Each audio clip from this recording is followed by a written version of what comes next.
شيء، هو اشياء. اذا انت من البدايه قاعد تبني كل شيء على غلط، اكيد ما بقدر توصل مكان.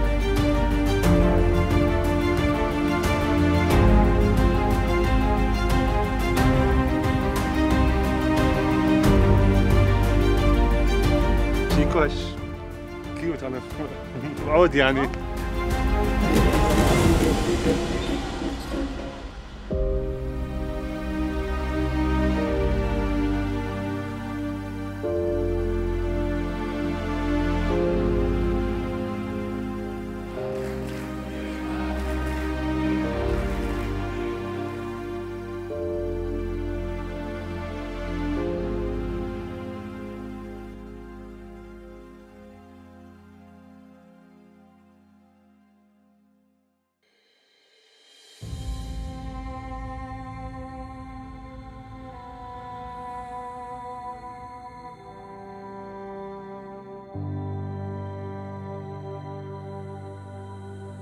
انا ما قلت شيء.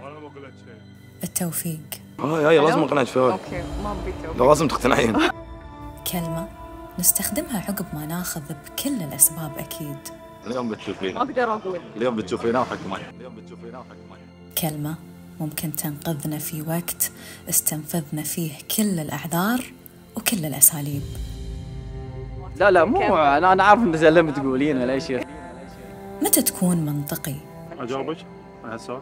ما في فكره، الفكره شنو؟ ما في فكره. ما اذا في. ما في فكره اذا ما في فكره يعني ما في شيء. ما في شيء. اذا ما في اساس ما تقدر تبني ولا شيء فوق الاساس. ومتى بتقول المنطق ما له مكان هني، ومتى بتسمح حق نفسك تخطأ، ومتى بتسمح حق نفسك تكرر نفس الخطأ وترجع تقول توفيق. ساعات واحد ما عنده توفيق يعني. متى بنفهم ونستشعر أن الأخطاء لها وقت، والأكيد أنه مو الحين. Let's go 1 2 3 يلا ماشي.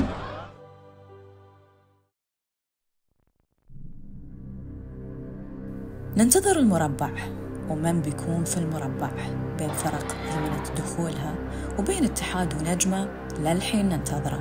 بس تعرفون مو هني الفكرة، اللي شاف شلون الأهلي لعب وشلون النجمة لعبوا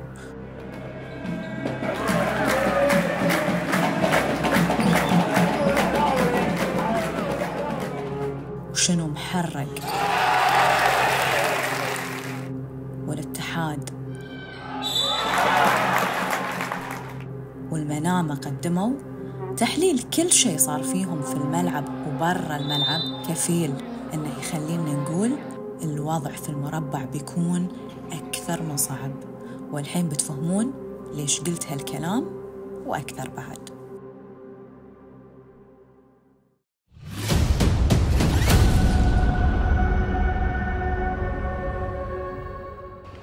يعني انا ما بحط شماعه، دائما نحط الحكام شماعه، لا.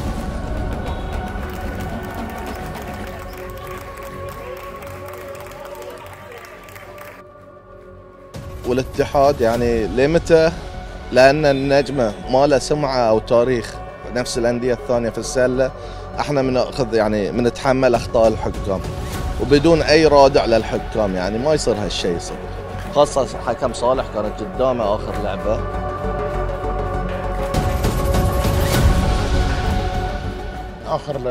اخر 3 ثواني بقنا الكره لياب فاول اشك، يعني يبين واضح كل شيء.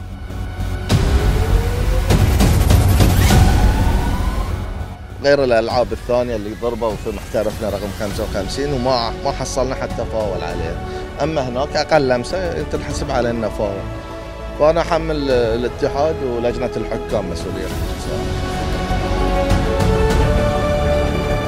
انا متاكد اخر لعبه من قبل لا نروح الاضافي كان فاول لما محمود راح لياب سوى فاول عليه.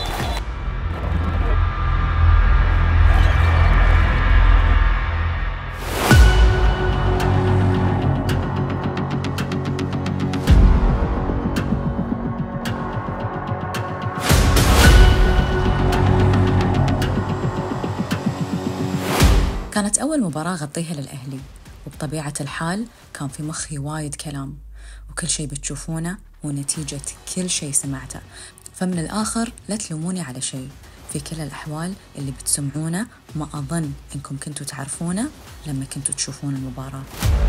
نجمة، أنا قبل لا أشوفهم في مباراتهم الأخيرة مع محرق كنت ما بخاف عليكم وايد اليوم، بس لما شفتهم في مباراتهم مع محرق على الرغم من يعني ضعف محرق في ذيك المباراة، بس لا في خوف عليكم اليوم، يعني أنتم مو في أمان 100%.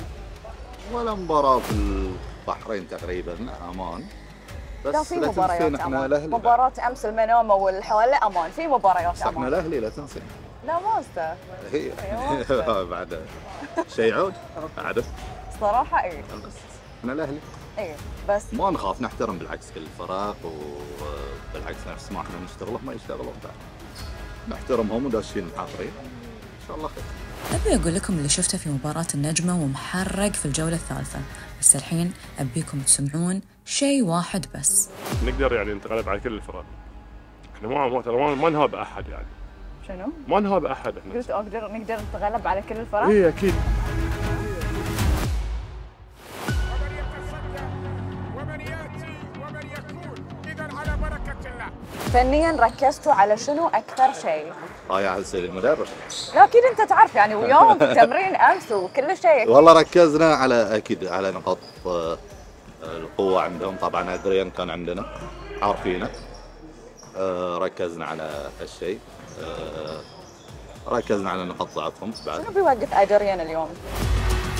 الى ادريان، يا سلام عليك يا ادريان. ضد نقطة شفت أرنت، إيه. بس يعني ما عندي تصور لحين عن اليوم. عن المواجهة اللي بتصير بينهم. اليوم ما بتشوفينا. أقدر أقول. اليوم بتشوفينا وحكمة. شنو كان يبيني يوسف أشوف بالضبط؟ اعتمدت في كل شيء شفته على الكلام اللي قاله، وهذه طبعاً كان يمكن أكبر خطأ.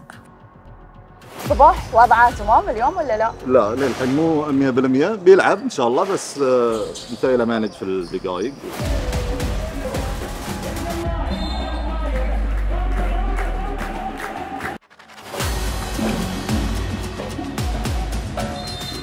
صباح طبيعي لاعب مؤثر وايد، خاصة هالكم موسم اللي معانا، خاصة في مركزه. ما اظن يعني يمكن في اثنين بالبحرين الحين.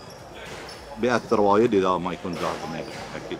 مليك ما يشيل مكان صباح؟ ان شاء الله. لا هاي الصدق اللي متأملين احنا. المعطيات كانت تقول ايه ولا لا؟ ما اقدر العب وياي وما اقدر اقول شيء مو زين عنه. لا يعني انا بجاوب عنك بقول لا، على الرغم من أن مليك أثر وايد في أول ربعين، مو أفضل من صباح، بس بدايته أكيد كانت أفضل من أرنت. بدنا نعرض الحلقة عشان أعرف تو أجاوب. الناس وايد تو الناس. ما بيقدر. صباح أفضل. صباح أفضل.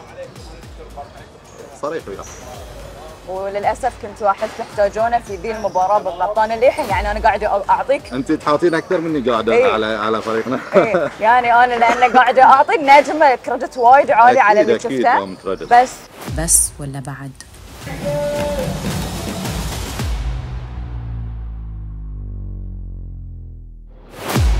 وبالتالي النسر، وهذا النسر يطير ومع كل الاعاصير اذا تلعب لكم لحد نهايه الملعب.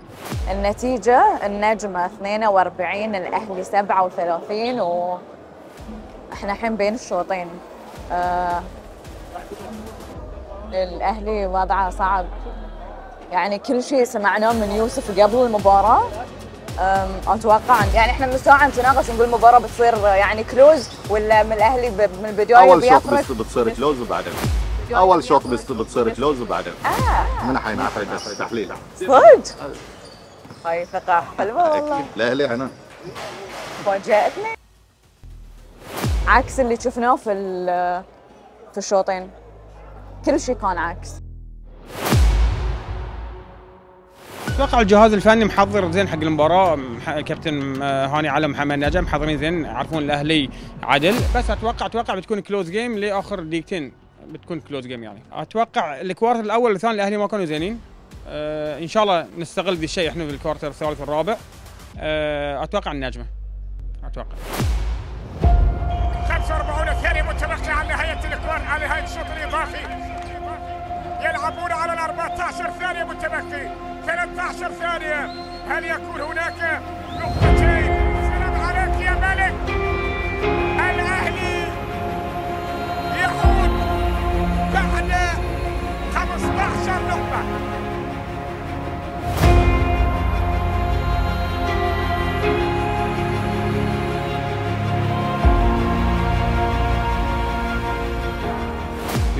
مو اوكي. اكيد مباراه صعبه، خربطنا هون في المباراه راحت على النفوق، يعني راحت 10 نقاط ولا 15 نقطه راحت. انا ما احب كلمه التوفيق وايد، ما تعجبني. لا لازم بعد، جاي جزء من اللعبه. ما احس. شلون ما تحسين بعد؟ احسها عذر لا في اللعبه. هذه يقول لي التركيز الحين ولا ما ادري لا التوفيق. هي حق لاعبي في ابس اند داونز، ما في شيء يعني ان نحاتي. لا ان شاء الله. شفنا مدرب يمكن يبنى اخوه فمن كذي مو بعارف. وينه؟ ما حد راحوا. هم حسين كوش يمكن. لا مسكين. لا مجتهد. لا والله شوطات صح خذيت، هاي الشوطات اللي اخذها ما نشيت عادي يعني. يعني هو انت مو متوفق الفريق، يعني عندي عليه علامه استفهام وايد عوده اليوم.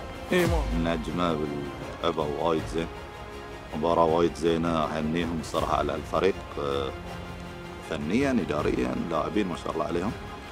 بس في جانب ثاني انه مهما يعني الفريق البطل حتى لو كان سيء يفوز. ف يعني انتوا هاي ترى الشيء الوحيد اللي تعلقتوا فيه اليوم فقط.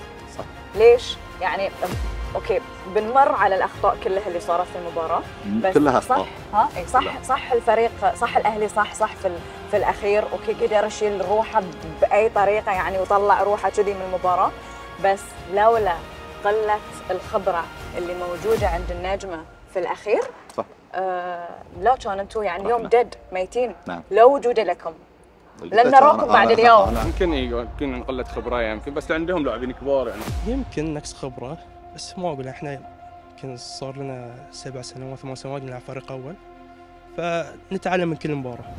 اوكي يمكن احنا بدينا عداوه متاخر شوي، هاي اللي قاعد يفرق ويانا. لا طبعا عندنا لاعبين خبره مثل عبد الرحمن قوالي والمحترفين، وما نقلل من الاهلي طبعا لاعبين خبره ولاعبين منتخب، بس في النهايه الفريق اللي يركز افضل. بدا تركيز في اخر لحظات المباراه.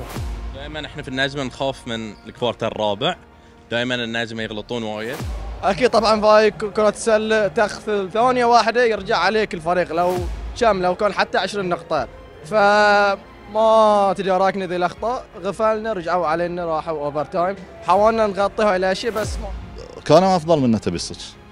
النجمه افضل منا بوايد، اداريا فنيا وايد افضل منا الصراحه. هاي الصدق، اليوم كان افضل منا، ما نستحق الفوز. واللي صار اليوم يعني ما اعرف اذا يخليني اقول تستحقون ان تكونون في المربع 100%.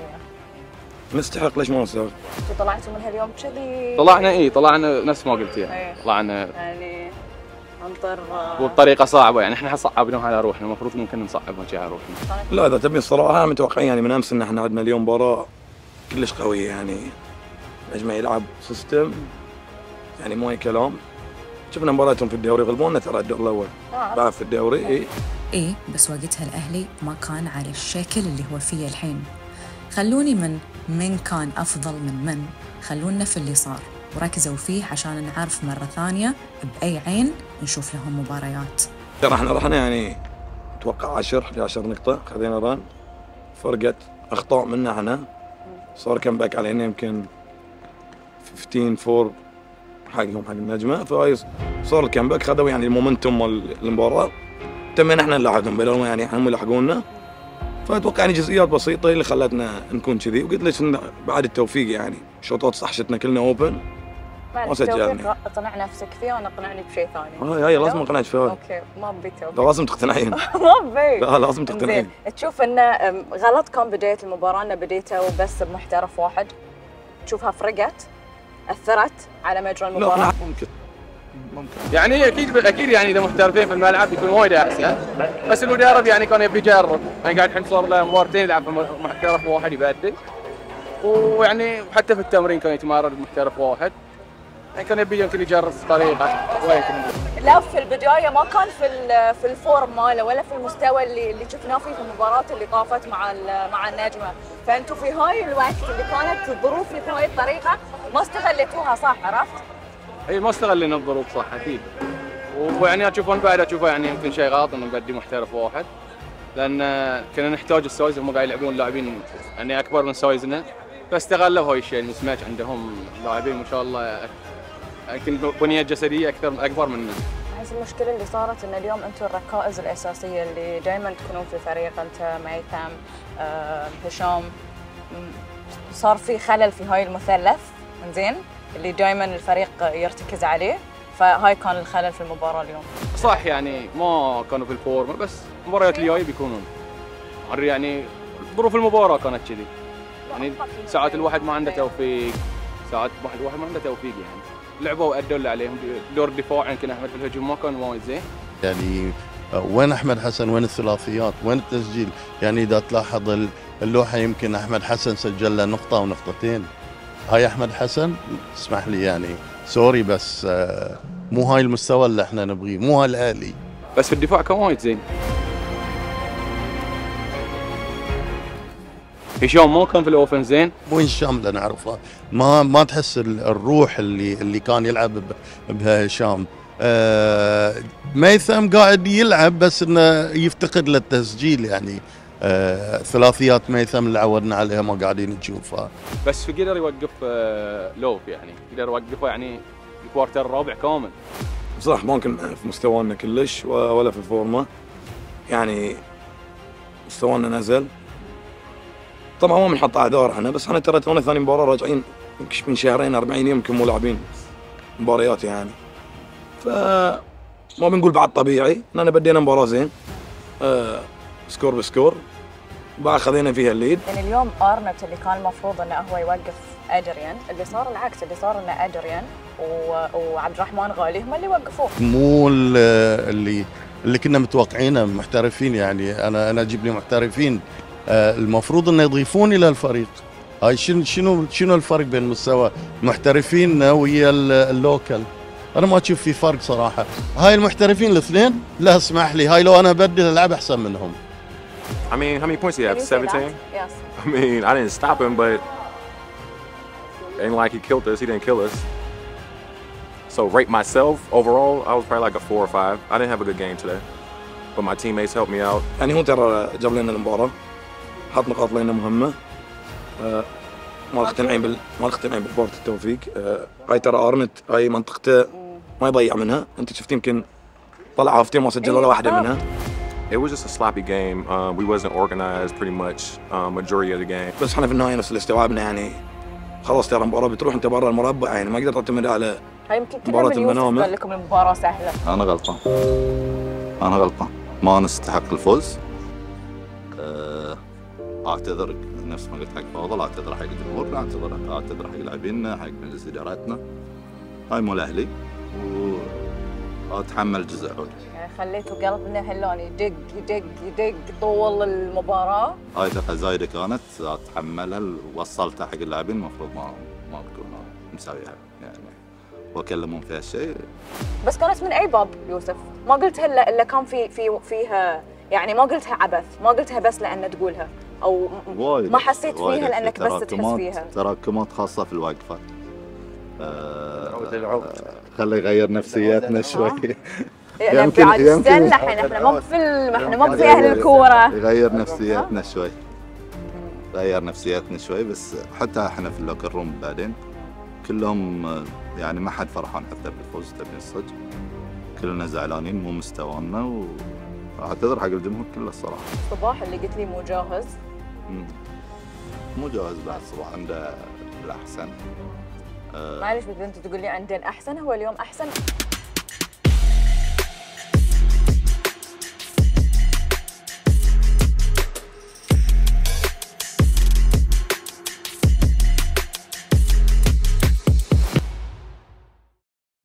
لا يعني كلنا لعبنا يعني ويا بعض، فلو الفريق يعني ما لعب وياي وانا ما بطلع بصوره زينه. وانا اوريدي في ذيك الفتره كنت مصاب، يعني كنت اتمرن على خفيف، اقدر اتمرن ما كنت يعني اخلي روحي. لازم تستاء وايد اليوم زين اكثر من هاي الاستياء، لان اليوم محمود عباس اللي لا يقارن بولا عنصر لا بالعكس هو لاعب زين يعني اذا ما بتحترمه. لا ما اقول لك ما تحترمه، بس يعني بعد في منطق صح؟ لا خلينا منطقيين، ما استنقص منه. لاعب شاب زين اللي سواه يحسب له اليوم في المباراه، بس اذا بتيجي تتكلم لاعبين مستويات تاريخ الى اخره ما تقارن، ما يصير تقارن. ما يصير تقارن محمود عباس باحمد حسن، ما يصير تقارن محمود بميثم، ما يصير تقارنه بهشام، ما يصير تقارنه ما يصير. فانه هو يسوي كذي في المباراه. مع العلم ان محمود عباس يعني مو اللاعب اللي يمتاز بالطول تقول اوكي قاعد يستغل السايز ماله ويدخل عليهم او عنده سايز يعني انه يدش عليهم بجسمه. محمود لاعب قصير وقاعد اليوم هو البست بلاير في التيم، يعني 14 نقطه سو فار. كنت اوزع اسيستات، امشي الخطه اللي يبيه المدرب، ونجحت في هاي الشيء، لان اذا بسوي فورس يمكن تنتهي المباراه حتى ما تروح اوفر تايم. سجل افضل من المحترفين مالهم. دفاع ما لعبنا دفاع في البدايه زين، واستعجال وايد في الاوفنس، يعني طريقه دفاعنا ما كانت قويه، كنا متساهلين في الدفاع، وعشان كذي النتيجه راحت فوق. توافقنا فيه، يعني اي فريق يتوافق فيه، اي فريق ياخذ محمود يتوافق فيه. ما ادري احنا استبشرنا خير اول ما جاء المدرب وقلنا انه مدرب عالمي والى سمعته انه راح يضيف الى الفريق. شكل الفريق اللي انتم حابين توصلون له، المدرب يعني وصلكم لكم بالمية؟ الحين اتوقع احنا في من 60 ل 70%. ويا المحترف الجديد اللي بيوصل بتوصلون كم؟ او وصل؟ انا باكر ربي اقابل بالمنام، اسمح لي سوري لا. يعني انا اهلاوي ابا عن جد، بس اقول لك اذا هذا فريق تبي تواجه بالمنامه لا اقعد استريح بالبيت لان بتفشلونا صراحه. وانا عقب ما عذبت يوسف فانه برجع لك الحين يوسف الاهلاوي وين الزون؟ خلاص الحين بقلب. وين الزون؟ فوز. حزة اللي يبون لاعبينهم يبينون ما بينوا، هاي فرق الخبره. فرق الخبره. سموها مثل ما بتسمونها، بس إذا بتكلم عن خبرة نهاية المباراة وعن ليش كنت مستاءة من الأهلي هالكثر، هو لأني شفت النجم شلون فاز على محرق اللي مفروض عنده خبرة الأهلي في تخليص المباراة. ولا أنا غلطانة؟ شكلي غلطانة صح؟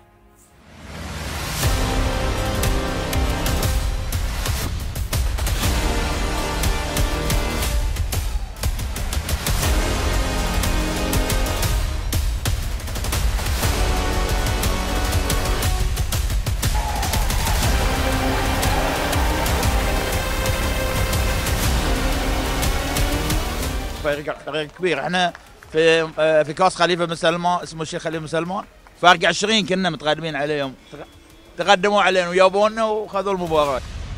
يعني انا العام كنت في النجمه واشوف محرق بدون احد وقاعد يوصل كل مكان. زي السنه انت عندك كل شيء مو قاعد تقدر توصل مكان. يعني انا ما اعرف يمكن احيانا نحس. يعني انا كنت في النجمه ما وصل محل، جيت هني صار نجمه هو اللي وصل، احنا اللي مو قاعد نقدر نوصل.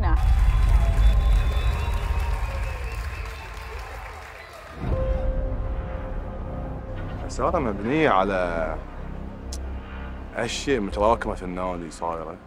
اي صح؟ اي مدرب كان مريض يسوي عملية، عقب يحتاج كم من يوم حق ريكفري يستشفي يعني. عقب طلع لنا إصابة المحترف، عقب مباريات واصلة عليه ما في فتشات بين المباريات، فأتوقع كلها أشياء متراكمة. عدم وجود تايلر تحس دور محمد ناصر لازم يكون أكبر اليوم؟ إي أكيد محمد ناصر خصوصاً في التسجيل، محمد ناصر لازم شوي يعوض غياب تايلر خصوصاً من الثلاثيات، من خط الثري بوينت محمد ناصر لازم يكون يشوت بنسبة، يعني تكون نسبة تغطي شوي نسبة تايلر. بس ممكن محمد جاسم، يعني لو قلنا ان ادريان بيراقب علي شكر الله. اوكي. في المقابل محمد جاسم يعتبر كجسم كبير، فمن الصعب انه يراقب محمد ناصر. صح.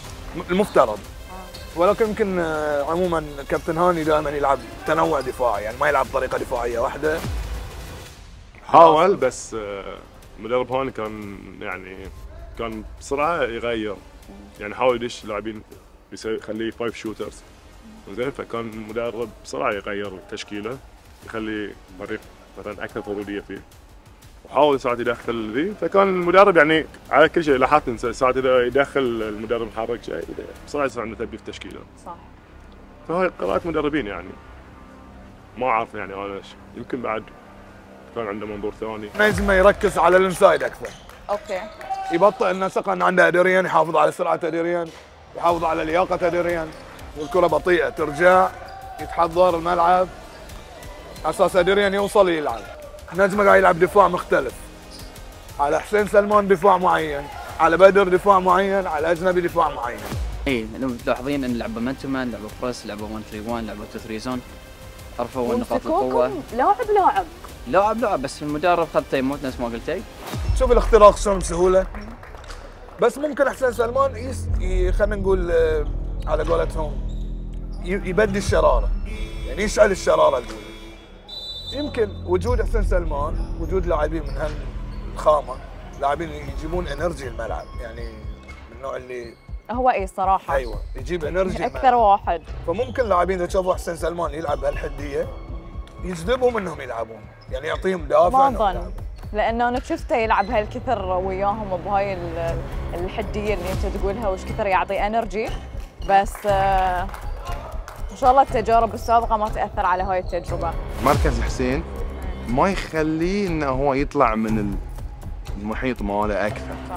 يعني حسين احنا نقول صانع لعب، فما يصير يكون صانع اللعب يخلص اللعب. صح. هاي من يسوي؟ هاي بس وقف في البحر. هاي يمكن تبين احمد حسن. صح. حسين شاطر.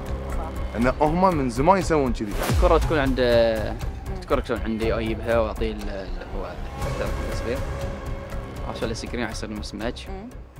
وريكو اللي هو ريك سجل منها اللي هو 3 بوينت. عقب سيده شفنا تايموت من النجمه، صار ادجستمنت مره ثانيه من عندهم. فهاي السيتويشن جيم هلو يصير، يعني هاي شيء جزء من اللعب يعني. بس هاي الشيء انتم ما طبقتوه ولا ما نجح ولا شنو كان بالضبط قاعد يصير خلف الكواليس؟ نفس ما انا قلت لك قبل شوي، هو شنو؟ حاول؟ لا مو عن حاول، بس ما قلت لك ان المدرب ما كان موجود في بيريد معين. فانت ما علي انا من البيريد، انا على اللي صار في الساعه دي. الحين اذا انت من البيريد قديم، اذا انت مو موجود كله مو موجود، انت اليوم تبي تسوي اشياء انت ما لعبتها في التمرين، ما تدربت عليها، صعب تطبق في اللعب. فاهم. هو كان شنو الاشياء اللي طلب منكم؟ كل اشياء جديده، يعني اشياء جديده ما قدرتوا تطبقونها. اشياء جديده. شوف اقول لك، اي شيء يكون سواء هجوم ولا دفاع.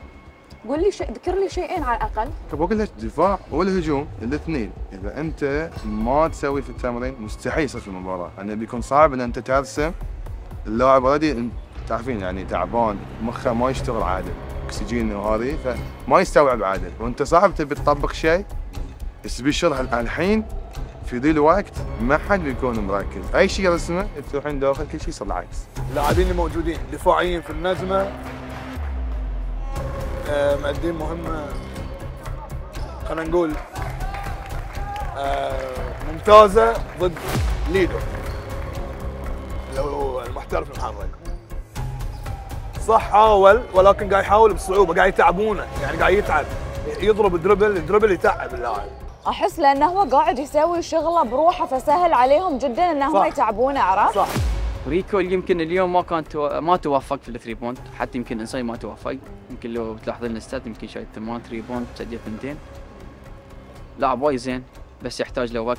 في عشوائيه، يعني هل مطلوب من اللاعب المحترف انه ياخذ الكره في كل هجمه كوست تو كوست يروح؟ يعني ما قاعدين يطلعون بعض ترى. احنا نتكلم بشكل عام ان كابتن صالح عنده غيابات، بس المحترف لازم يتوجه بشكل معين انه ما تسويها، لان انا شفتها 3 مرات سواها، الحين هاي الثالثه مو الاولى. فانت قاعد تخسر الكره في اوقات خلينا نقول يعني هاي يسمونها انفورس تيرن اوفر، يعني هاي تيرن اوفر مو صاير عليك، انت سويته على روحك. بروحه ما يقدر يسوي شيء، انه هو يلعب خارج القوس مو بتحت. فاحنا عندنا الضعف تحت الحلقه. فاحنا يكون عندنا محترف واحد تحت الحلقه بيكون اللعب حتى اللي بنلعب مع اي فرقه لو عندهم 2 أو 3 ما في اي مشكله عندنا. بس بغياب العنصر الطول تحت الحلقه هاي وايد مؤثر لنا احنا بس محرك في اي فريق ترى عنصر الطول وايد مهم. يعني لو بس فريق ثاني عنده بس واحد يعني بيغير من المباريات. واللي زاد الموضوع يعني زاد الطين بله اليوم انه الطول يعني شبعانين منه النجمه. اي اكيد احنا كنا نركز على بدر ونعرف مثلا من اللي يتميز، اللي يشوت زين واللي داخل اللي زين، ويعني وشفنا يعني ترى احنا يعني المدرب صار يحضر حق المباراه 4 ايام فيعرف شنو يقف اللاعب المحترف. احنا اكيد احنا ارتباكنا بعد شوي لان محترفهم الثاني ما لعب، احنا كنا بنمشي على اليه ثانيه، بس طبعا دي شيء خدمنا اكيد. خدمنا خلانا يعني ندش المباراه باريحيه شوي اكثر. احنا كنا شوي متنشنين. زين انا شفت تايلر على عظمته واحنا نقول ايش كثر هو عنصر مؤثر في المباراه ويعني وش كثر يعني كان كل من معجب فيه، بس في مباراه لعب فيها مع محرق وكانوا جدا سيئين حتى هو موجود. صح فهمت؟ صح. فيعني حتى لو بقول اوكي اليوم معذورين لان تايلر موجود، لا تايلر كان موجود في مباريات مهمه بالنسبه لهم وما غير شيء. صح بس هجوميا يعني هجوميا تايلر هو بلس 30 كل مباراه. دفاعيا بيغطي تحت مع شير الله ومحمد ناصر اي واحد ثاني، بس هجوميا احنا نفتقده وايد. يعني تعودنا مثلا الاوفنسات نكون على تايلر، على بدر وعلى ريكو اللي هو الثاني، بس تايلر ماكسيموم بيعطينا 30 بونت. زين لو سوينا بلاس اليوم 30 بونت احنا غالبين. اختصر لكم الموضوع، ركزوا في الكلام الجاي شوي. محرك كل ما يبون ينقذون انفسهم في السداسي او يعني في الدوري يصير شيء يعفس عليهم السالفه كلها. الامور الاداريه طبعا كل نادي عنده توجهات معينه، اما الامور الفنيه 100% محرق يعيش فتره فيها تاثير فني غريب. هو شوفي الفريق ترى بامكانه يكون افضل من كذي. شلون؟ بامكانه محترفين بالعناصر الموجوده محترفين احسن من كذي، بشغل جهاز فني احسن من كذي، بان المدرب انه يكون مستشفي اكثر يقدر يعطي في التمرين. يعني المدرب ما يقدر يوقف في التمرين وايد، ما يقدر يوقف عريله وايد، يحتاج انه يقعد وايد، فما يقدر يدرب عادل. يعني في شيء قاعد يصير غلط يسمونه هو مو بشيء، هو اشياء غلط. اذا انت من البدايه قاعد تبني كل شيء على غلط اكيد ما بتقدر توصل مكان بعيد. فنيا تتكلم؟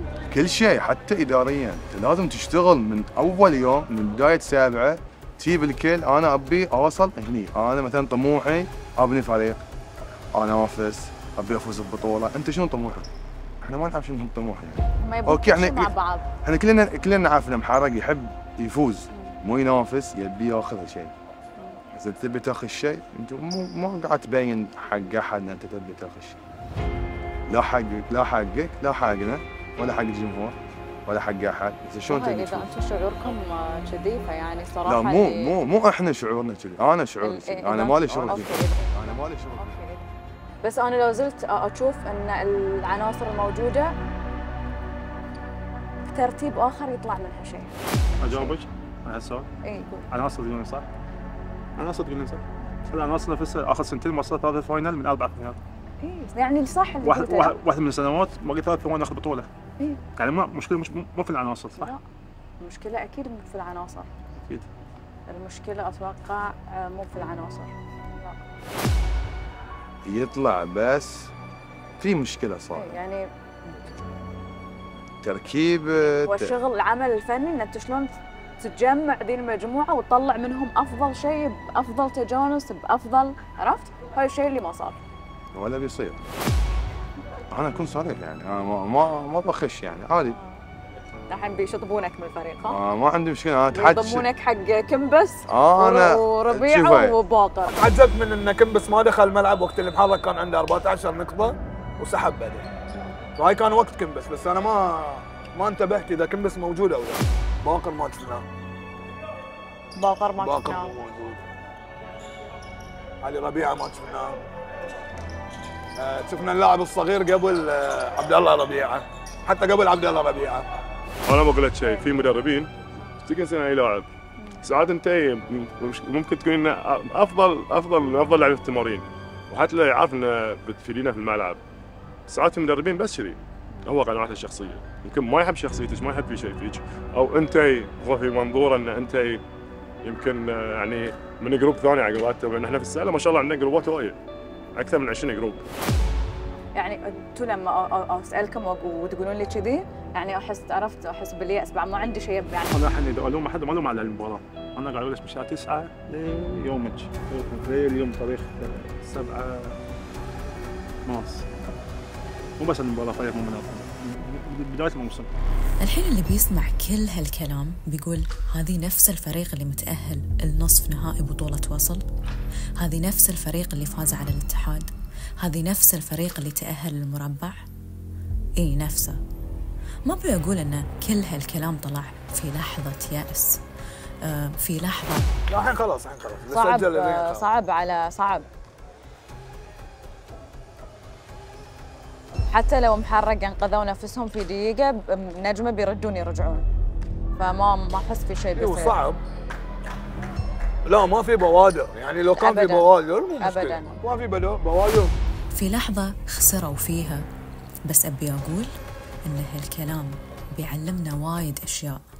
فهموا بالضبط اللي أبي أقوله، الفوز مرات لازم ما يخدعنا، ولا يقول لنا إن كل شيء بخير والأمور تمام. ومحرق الحين أفضل مثال.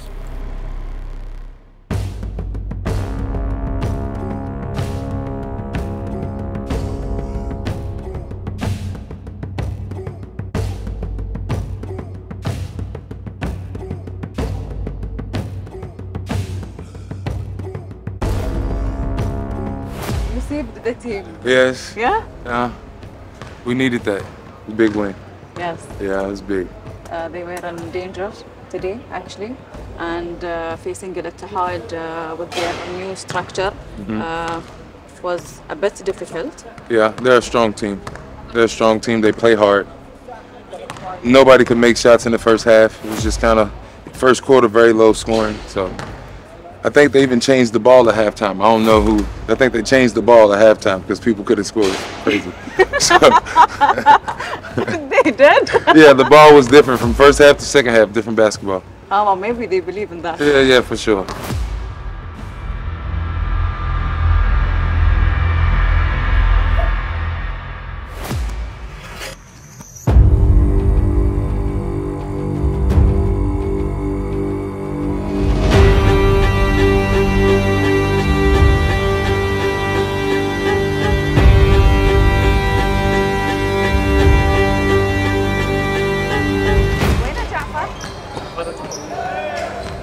ماذا سنرى اليوم؟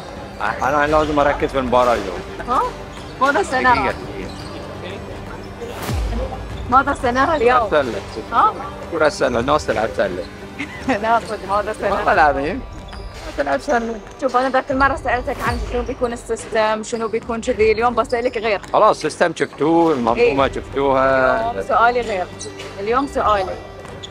شوف المنامة يمكن كان سهل عليك ان انت تحلل وتشوف، لانه لا تحلله كفريق وتشوفه لانه فريق واضح. اوكي. مستواه واضح. حلو؟ صح. اليوم شفت مهمة المنامة اللي شلون كانت صعبة عليك، او يعني كانت يعني هذا كان فوز عظيم. اليوم ويا محرق يمكن اصعب، ليش لا؟ لان يعني الشيء المرهق في محرق تستهله في الوقت الحالي انه ما ينعرف له. صح، كنا بورصة لا تمشون ولا تكتبون. لا صح يوم زين يوم شين، يعني ما تعرف احنا يعني ابي احطكم في اي خانه احنا ما نعرف. بعد هاي مجهود لاعبين وطريقة لعب وطريقة المنافس نشوف. ان شاء الله يكون شيء ايجابي. نشوف الحين اذا في صالحنا ولا لا، بيبين اليوم. بس في كل الاختبارات اللي مر فيها محرق، عشان ما ننسى، في كل الاختبارات اللي مر فيها محرق انه يواجه خروج، يعني نقول السيزون اون لاين، محرق اجتازه. على اي اساس بتحضر؟ هو في نقطة واحدة، إذا احنا سويناها صح في المباراة بناخذ المباراة. نوقف الهجمات السريعة الفاست بريك مال المحرك فقط لا غير، يعني هم يعتمدون وايد على الفاست بريك. بس هم غامضين يوم تحت يوم فوق، احنا بنلعب على مستوانا. شفتيني المباراة اهلي الجبيلي في البحرين مستوانا ما كان زين، رحنا هناك ما حد مصدق انك اكيد اكيد ما حد مصدقها. لما تكون مو جاهز تعتمد على التوفيق. احنا احنا في اخر فتره مو جاهزين، مو قاعد نتمرن تمارين يعني صحيه في اجواء صحيه لان محترفين مو جاهزين، مو محترفين مصابين. يعني شوف انت تقول لي كلام واسمع من اللاعبين كلام واسمع اعطيني اللي سمعته عشان اسوي خلكم كلكم على نفس الصفحه. ما بيصير نفس الصفحه، عندنا مثلا قايلين شيء وانا انقل شيء. انا شنو قاعد اقول؟ الفريق شنو يعني؟ نلعب لعبنا احنا، نلعب مستوانا احنا والبيوت. بنشوف نفس روتيشن اللاعبين اللي شفناه في المباراه اللي طافت ولا هالمباراه تغير؟ شويه تغيير فيه. من؟ وي دونت نو، يعتمد على المباراه. بدايه لا ما في شيء. ترى عقدوا صلح هم حق دي المباراه. اي اكيد. اللي كانوا شو اسمه صالحوهم وضبطوا الامور. اكيد اكيد. يعني عندك باقر موجود اليوم، عبد الله موجود، الا كمبس مو موجود. تقريبا كمبس صار عنده خلاف بينه وبين المدرب. شنو هو الخلاف؟ هو الخلاف يمكن هو عدم تقبله بالدقائق اللي يلعبها، يحتاج دقائق اكثر. المدرب يشوف ان هاي الدقائق اللي هو يستحقها، بس اللاعب مو يعني مثل ما تقول متقبل يمكن هذا الشيء، وصار خلاف بينه وبين المدرب بس. فقط على موضوع الدقائق. اي ما في شيء اكثر يعني. عبد الله ربيع وباقر موجودين. صالحتوهم شلون كان الصلح قول لي اياه؟ موجودين، كان في فتره كانت عمليه، كان في سوء فهم من بينهم. يعني تكلموا على المدرب وفي احد من اللاعبين وصل حق المدرب؟ لا مو بهالطريقه، يمكن انه ما كانوا يعني مع الفريق، يعني مثل ما يقول ما في احترام كامل حق الفريق ويا الجهاز الفني. الجهاز الفني رفع فيهم تغرير توقيف، توقفوا مباراتين او ثلاث.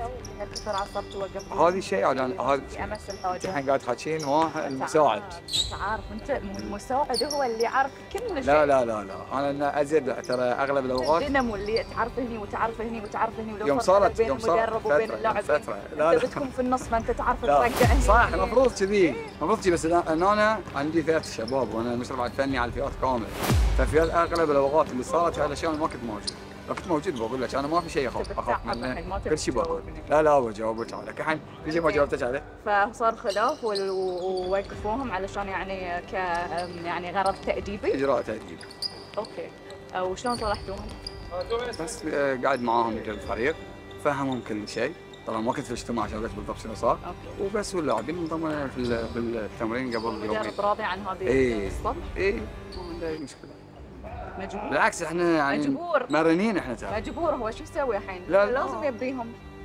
اكيد يعني تحتاج انت في هالظروف اللي احنا مارين فيها، تحتاج حق كل لاعب في الملعب، كل لاعب في التمرين.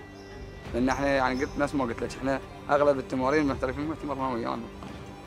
خاصه محترفنا تايلر يعني عنده اصابه اخذ له فتره طويله، تعالج منها شوي يصير زين، يلعب المباراه ما تدري مين يلعب يرد. اللاعب اللي فتن عليهم قالوا هاللون من هو؟ عرفتوا من هو؟ اللاعب؟ اي مو في لاعب سمعهم يتكلمون. لا بقول لكم شيء، خلوا عنكم هالموضوع الحين، واظن اللي سمعتوه من محمد ناصر قبل شوي كفيل يشرح لكم كل التفاصيل.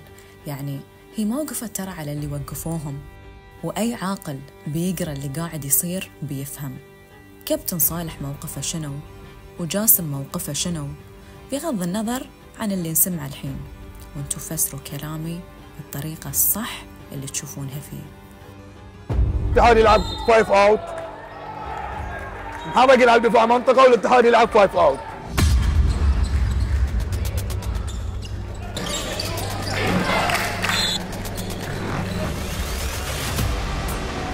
شوف الحين كابتن جعفر طلب وقت مستقطع. اكيد 12-5 لان المحرك ما غير دفاعه والاتحاد لحد الان ما وصل لحلول. يمكن الاتحاد قاعد يلعب 5 اوت حاليا، يفتح الملعب. ما زال يعتمد على تصويب الثلاثيات، والنسبه كلش متدنيه في الاتحاد حاليا من الثلاثيات، يعني ولا ثلاثيه لحد. شنو التغيير اللي سواه الحين عقب التايم اوت؟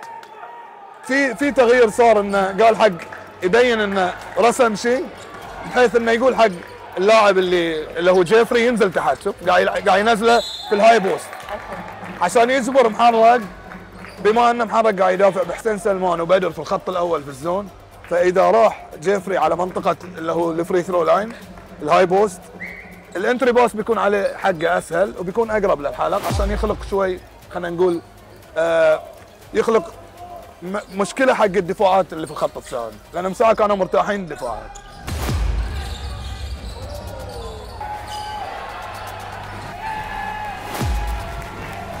يمكن هاي اقل ربع سجله الاتحاد من بدايه الموسم، او يمكن من اكثر من موسم، 8 نقاط في ربع واحد.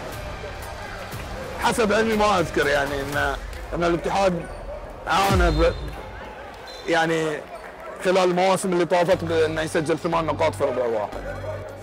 هاي نقول يمكن مفاجاه من كابتن صالح انه بدل المباراه بطريقه دفاع منطقي. غالبا بالاغلب دفاع منطقي ويبين ان جعفر ما كان حاسب هاي الحسبه ولا اي او لا.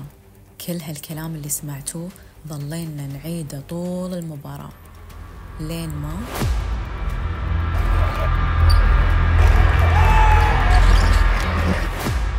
الحين ما بقينا الا انا وجعفر في الملعب، الصاله يقولون الملعب ولا الصاله؟ الصاله. ما بقينا الا انا وجعفر في الصاله، يعني الحين متفرغين نقول كل شيء. انت طول الحلقه ميود هاي كذي؟ ايه ما تتعب؟ تعالي ليش خسرتوا؟ أول شيء ليش خسرتوا يعني لا اكيد؟ مو بقول ليش خسرتوا أول شيء، أبي أقول إنزين على غير عادتي إن أنا لو زلت مؤمنة إن في عمل في الاتحاد، أوكي؟ مع إن أنا في العادة لو شفت هاي المباراة خصوصاً لو كانت خصوصاً إن هنا عقب مباراتكم مع المنامة، بقول يعني لا ما حدث اليوم بيخليني يمكن اشيل كل الافكار اللي بنيتها على الاتحاد واقول انه اوكي هم بذلوا مجهود في مباراه المنامه، والمنامه يمكن فعلا خسر لان عناصره ما كانوا جاهزين، واليوم يعني علشان نكون جدا صريحين ترى محرق مو في افضل حالاته. بس بقول اوكي لا زال عندي ايمان ل 20% حاول تكمله في مباراه النجمه. بس 20؟ طيب 20 حلوه ترى. لا اعتقد احنا ما معاي كنا حق ولا لا؟ اي معك حق، اعتقد ان احنا خيبنا امال الناس انت من ضمنهم. من مباراتنا للمنام اعتقد كنا هيرو رجعنا لزيرو احنا قولتهم. نوت زيرو 20%. خلى زيرو. زين. ما طبقوا اللي انا ابيه. كانوا اللاعبين مصرين، انا كنت ابدل وايد. انت الحين لازم تروح تشرب كركديه اول شيء لان شفتك ايش كثر صرخت في المباراه. لا متعود. زين. ما كانوا يعني كانوا مصرين على الثري بوينت شوت، انا كنت مصر على انه يروحون على الانسايد. لا ما صدق ان هاي اللي انت مو انت اللي كنت مصر على الثري شو اسمه؟ لا ليش هم اللي كانوا مصرين؟ لان احنا طول المباراه واحنا قاعدين نقول شنو اللي قاعد يعاني منه الاتحاد؟ اللي قاعد يعاني منه الاتحاد واضح ان المحرك قاعد يسوي شرينك في المنطقه، المحرك يسك المنطقه، فاذا مسكت المنطقه انت عندك حلول بسيطه، يا انك تصوب ثلاثيات وتدخل الثلاثيات، يا ان انت على الاقل تحاول انك تجبر لاعب المحرك اللي تحت اللي قاعد يسوي شرينك داخل المنطقه، تجبرهم انهم يدافعون واحد بواحد. وليش ما قاعدين يقدرون يجبرونهم يدافعون واحد بواحد؟ انا قاعد اشوف ان من الواضح ان الهاي بوست في محرق، منطقه الهاي بوست هاي اكبر منطقه تقدر خلينا نقول تهاجم فيها الزون، يعني هاي يقولون راس الزون. منطقه الهاي بوست هي اكثر منطقه يهاجمها خلينا نقول الهجوم، يعني يهاجم الدفاع فيها، تقدر تخلق منها وتقدر تسجل منها. بس الاتحاد كان شوي عنده خلينا نقول جزء من انه المحرك قاعد يسوي دفاع، طريقه دفاع المحرك قاعد تخدعك، يعني انت اوبن شو وديني هناك اكثر؟ خلنا نشوف اوبن فخدناه على الطريقه يعني. الحين محرق يلعب 2 3 غير دفاعه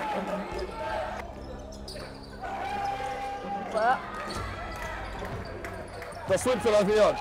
انا قلت لك لا، اللاعبين في التمرين يرون شيء وانك المباراه يرون شيء، في المنام ما رون الشيء اللي انا ابيه، في المباراه هذه يرون شيء غير. احنا كنا وايد الكره تروح داخل في التمرين ومتوقعين ان احنا محرك بيلعبون زون لانه فازوا في وصل بالزون، ومتوقعين ان احنا والتحضير مالنا كله على الزون. متاكد انا بعد متاكد انه شاف مباراه شباب اهلي دبي، شاف نقاط القوه ونقاط الضعف، وشاف الدفاع شلون لعب ضد الشباب اهلي دبي، وبين هالشيء ترى في فتره من فترات المباراه، بين شلون عدل الاوفن سوى ادجستمنتس في تايم اوت. بس الحمد لله رب العالمين. اوكي في شات لازم نشوت الكوره انا وياك، والدليل ان انا دخلت حلوم لانه هيز ذا بيست شوتر. بس كرة السلة مو شات، اذا ما عندك شات لازم يو هاف تو تشينج يور جير، تروح على الانسايد تسوي اتاك. اعطيني واحد سوى اتاك مره مرتين محمد بقوم عند الكوره. محترف مالنا جيف ما حصل ولا كوره في الهاف تايم الاولي. بالضبط. في الهاف تايم الثاني حصل 6 سجل 4. وهاي اللي انا كنت اقول لهم يو اتاك عشان انتو يو فايند ات، لانه هو بيكون يعني 75% الشوت ماله هو، فلازم توصلون له هو الكوره، انتو سووا اتاك. اوكي سمعوا الكلام مره او مرتين. I mean, guys just have to make open shots. We shot 41 threes and we only made 9. And out of the 9 I made 4. So it's like we need other guys to make. They're gonna play us like that where they're guarding Tree and he can't score on the inside because there's 2 or 3 people guarding him. The first half I couldn't get any shots because they're guarding my face. So everybody's open. He guarded really well. واحنا خلينا نذكر بعد ان ديمتريوس تألق في مباراة المنامة. صح. اليوم بيسندون هاي المهمة إلى علي شكر الله.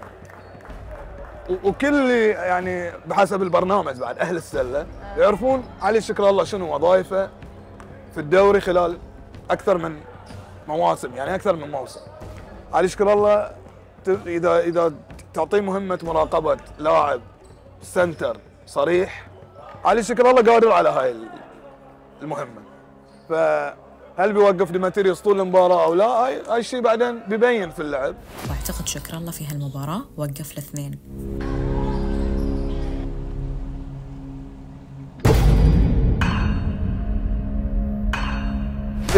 هذه لعبة شكر الله معروف عنها، هذه لعبة مو بشيء جديد. Yeah, they wouldn't let me shoot because they know I can shoot. And so we just need guys, like as a team, we need to be ready. So if they're gonna play us like that, guys have to be ready to make shots. شكر الله كان ذكي، سوى له لعبتين مو رياضية خلينا نقول، طلع من المباراة. تري ما كان تعبان اليوم؟ لا. أتوقع ديمتريوس تعب، يحتاج راحة.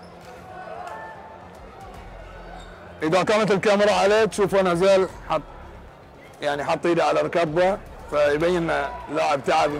يمكن المباراة اللي طافت شوي كانت. Not even too tired. I'm angry right now. Angry? Angry. Shouldn't have lost that game.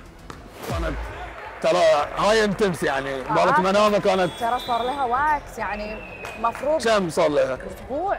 No, I don't think it was from the last game. The last game was like 10 days ago. I think it's just a mix of. بس اللاعب كم صار له ما لعب مباراة بهاي الحدية، يعني بهاي خلينا نقول القوة البدنية. صار له يمكن اللاعب جاي من برا وفورا لعب مباراة منامة، ومن الطبيعي اللاعب مفتي كامل جوزيته ما لعب في دورينا، يعني نسق دورينا يختلف عن نسق الدوريات الثانية. I wasn't tired. I wasn't tired. Next question. لاعب ديمتريوس آخر لاعب وصل. لاعب أكيد يعاني من تعب. اي الحين صار واضح كلامك. شوف اللاعب ما قاعد يقدر يركض. يحاول بس اللاعب تعب. بس اصلا الحين جعفر لو خذ خيار انه هو يبدل تري يدخل من؟ في المشكله اللي صارت ان جيفري عليه 3 اخطاء شخصيه. اي فما يقدر يدخله بدال تري. He's tired. He's playing the whole game. I missed like half of the second quarter because of fouls, so he had to carry even more without me being in the game. اكيد ما يقدر. يمكن صعب الخيار، صعب، شوف المنطقه المحرق صوت كل المنطقه اللي في النص. يعني يمكن يقدر يدخل. We weren't getting rebounds. Like after a long time, that just tires you out mentally. Like you just, like you tired of seeing shots go, and you have to run back again, and then you see another one. They left us wide open for wide open shots, and we didn't make wide open shots. We got the shots that we wanted, we just didn't make them. Yeah. Talking about shots, yeah, they missed a lot as you guys. So. But we're not there. If we want to win and we want to do the things we say we want to do, go to the playoffs, try to win a championship, all those things, we can't play like that. We can't depend on just one player trying to score all our points. منتاليتي طلع المباراة مو من تعب. اوكي. تعرف اذا الفريق يلعب في الزون في المنطقة يصير فيها احتكاك وايد أكثر. فهو مو على أساس جسدين لأنه ما حصل الكرة لأن لما يلعب الكرة رابعة ما يشوتون الكرة صح. حصل له شغلتين هني من محرق في الدفاع طلع من المباراة مو عن أي شيء ثاني. يعني حتى كان على البنش ما يقعد كان يواقف. واللي صعب بالوضع انه تايلر لعب بيلعبونه شوي اتوقع بس. هو لما نزل تايلر في الشوط الثالث انا اضطريت ان انا ارجع جيف لان عليه 3 فاول. بدر يعرف ان اللاعب عليه فاولين فراح عليه حصل عليه خطا ثالث. ولازم جيفري ما يطلع من المباراه اليوم ترى. اضطريت ان انا اروح في الزون عشان احمي عن الفاولات. مشينا زين.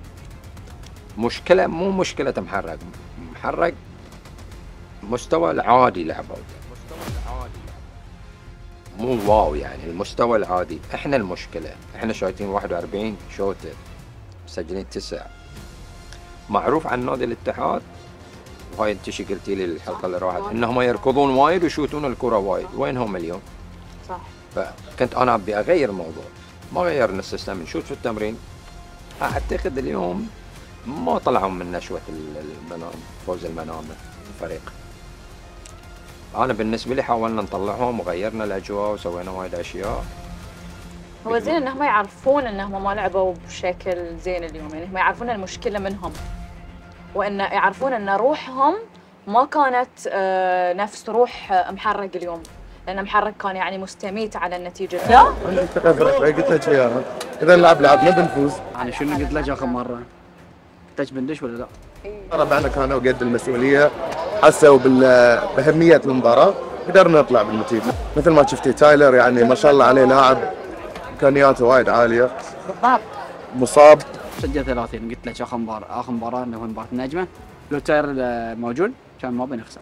إيه تحتاجون تايلر موجود. إيه. تايلر الوحدة اليوم سجل 30. حرك. يمكن ربعنا مفكرين وي هاف تو تشويس ما ادري. انا ما قاعد اقول لك علوم اللاعبين، انا قاعد اقول لك ما سووا اللي احنا نبيه. يعني لو سووا 5% من 50% من اللي احنا نبيه المباراة تكون سهلة. ترى اللي غير المباراة تايلر. هو انقذهم اليوم. اي بريل واحدة بعد. خلينا نكون واقعيين يعني. 30 نقطة شيلها من كم؟ 72.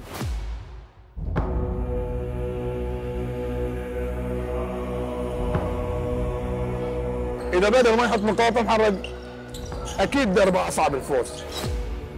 الغريب في الموضوع حاليا بدر انه بيلعب مباراه زينه بدر، لكن يعني خلينا نقول التصويبات ما قاعد يسجلها، وهاي تصويبات بدر يعني ما في شيء قاعد ما في شيء يمشي ويانا من شوطات من باصات. بس قدرنا يعني بالدفاع ان ناخذ المباراه. في شوطاتي ما دشوا سويت اشياء ثانيه. وايد مشكله كانت. ايه هاي يعني مو اول مره، طبيعي حق اي لاعب انه صح سويت اشياء ثانيه. شو ترانزيشن محرق بدر اليوم اوبن شوت.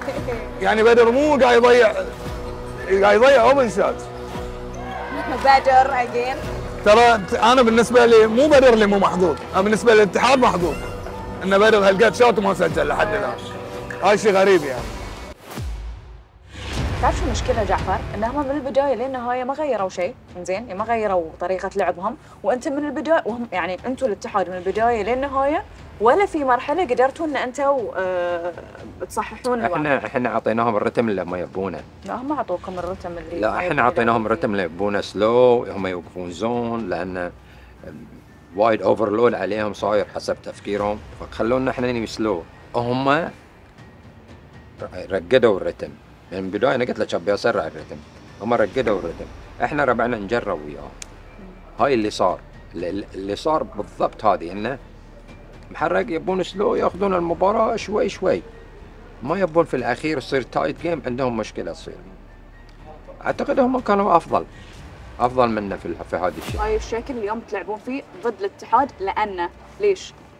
لأن هاي الشكل اللي انتم تقدرون تلعبون فيه، ولا لأنه هو اللي بينجح مع الاتحاد؟ هجوميا ما كنا نبي نلعب شيء، بس دفاعيا هجوميا طبقنا المدرب اللي يبي، بس ما كنا متوافقين. الكرة ما دشت الحلق. شنو؟ الكرة ما دشت الحلق بعد. اي عارف، بس فهمت. نركز نشوت نجيب، بس ما تجي. ستيفن كيري نفس الشيء بعد. مباريات وايد يشوت 0 من 9 0 من 10 وايد. طبيعي يعني. ما ادري ليش. ما تدري ليش شنو؟ ما يعني قلت لك ان هالمباراة، لا سؤالي كان غير عن جوابك، سؤالي كان الطريقة اللي لعبتوا فيها، لأن هي كانت فقط الطريقة اللي انتم تقدرون تلعبون فيها بحكم العناصر الموجودة عندكم، ولا لأن هي الطريقة الصح اللي لازم تلعب ضد الاتحاد؟ فهمت قصدي؟ اي بس لازم تكونين دقيقة في شنو الطريقة اللي شفتها. بدر يا انه مو بعاجبه السؤال، يا كان باله مشغول وقاعد يعد كم شوطة ضيع في هالمباراة. المهم انتم فهمتوا قصدي او لا؟ ما كانوا يسرعون اللعب. علي غدير موجود في الملعب، ما سرع اللعب. ابو علاي ما سرع اللعب، يعني ما اعرف. ابو علاي لازم ما نمدحه مرة ثانية، احنا مدحناه ذيك الحلقة وبس. مو انا قلت لك. اي لازم ما نمدحه، اخر مرة نمدحك. لا لاعبين بحريني ما يمدحونهم وايد. مرة ثانية بنمدحهم بالقطارة. شوية كذي. شوي. احسن ما تاجلت الحين. لا والله نحن نفكر حق يعني نشرف البحرين باحسن طريقه يعني. لا، لان احنا لو كنا نفكر بس في الدوري وياهم الحق، اكيد كل فريق يعني من حقه يستغل ظروف الفريق الثاني اذا كان في اصابات ولا ايقافات ويفوز بالمباراه. احنا طلبنا تاجيل حق مصلحه الممثل الوطني.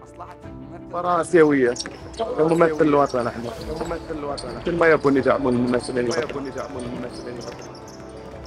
انا بالنسبه لي شفت الرد في جريده صحيفه الايام انه بالرفض.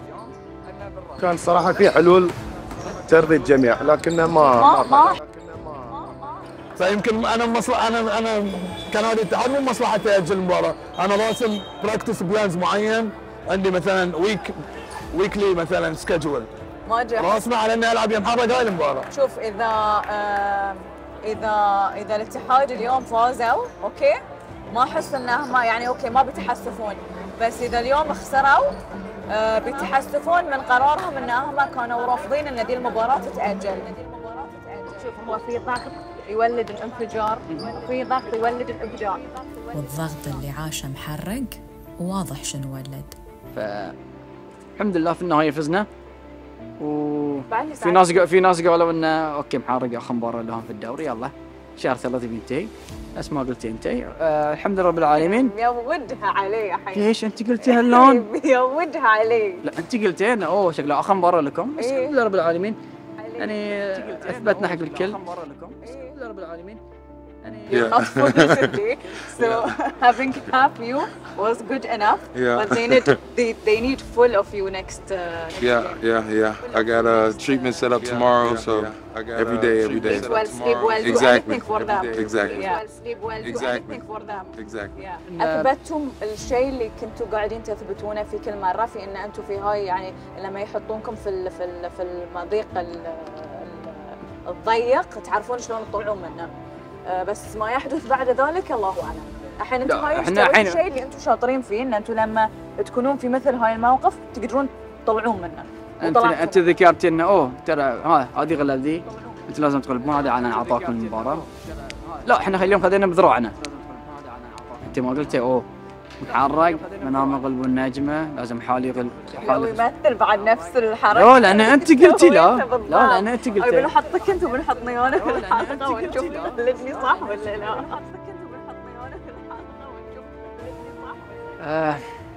نفس ما قلت لي ان احنا يمكن نطلع مساعده منام اي احد إن كان، بس الحمد لله فزنا ما اليوم. قلت يا رب كنت قلبي. بلا انت قلتي لا. اوكي انا ما بقدم اعتذاري الحين، بقدمه لما اشوف شنو بتسوون في المربع، لان هاي اللي الحين متهن مربع. لا خلاص لا انتم عندكم مباراة الحالة، ومباراة الحالة بتفوزون فيها بسرعة. لا. التوفيق جزء من اللعبة، عشانكم بحاول أتقبل هالجملة، بس في المرات اللي المنطق فيها يقول شيء والواقع يقول شيء ثاني، التحليل جزء لابد منه. في النهاية كل اللي قلناه ممكن يتغير في ثانية، والثانية عند أهل السلة تغير قدر. شنو بنسوي في مباراة النجمة؟ مباراة عادية يعني لازم نحضر لها، لازم ناخذ المباراة وتحضيرها لازم يكون صح، نحاول نعدل أخطائنا، نغير في الكيمستري شوية. في بعض اللاعبين قعدوا على الرتم مالهم لأن واثقين إنهم ما بيلعبون، فإحنا لازم نغير الرتم الروتيشن مال اللاعبين عشان نكون أفضل. أنا أحس بس أبيكم تستغلون الوضع اللي أنتم فيه حالياً، عرفت؟ يعني هاي الوضع اللي شفناه والبلورة الحلوة اللي أنتم قاعدين فيها، يعني بيتم استغلالها بأفضل طريقة ممكنة في ذي الموسم، لأن أنت ما تعرف هاي شلون بيتم تفكيكها عقب ما يخلص الموسم أو عقب ما بتدشون المربع. فهمت؟ احنا مثل ما قلت لك احنا لازم نحضر لمباراة النجمة تحضير صح، هي تكون او حضر لها نفس مالت المنامة ان شاء الله. النجمة الحين ترى مقروء تقريبا. ايه النجمة مقروء نفس ما كان المنامة مقروء تقريبا بس يعتمد على منتاليتي مرة لاعبين عقليتهم، لان الخسارة يا على قولتنا الضربة يا تقويك يا مو على كيفهم، تقتلك. مو على كيفهم، اكيد مو على كيفهم. مو على كيفهم يتصرفون. تعال يوم واحد التمرين شوفي شنو بيصير في التمرين. اي بويكم هالاسبوع. حياك. اوكي ان شاء الله. اوكي شكرا جعفر، يلا معوضين خير ان شاء الله.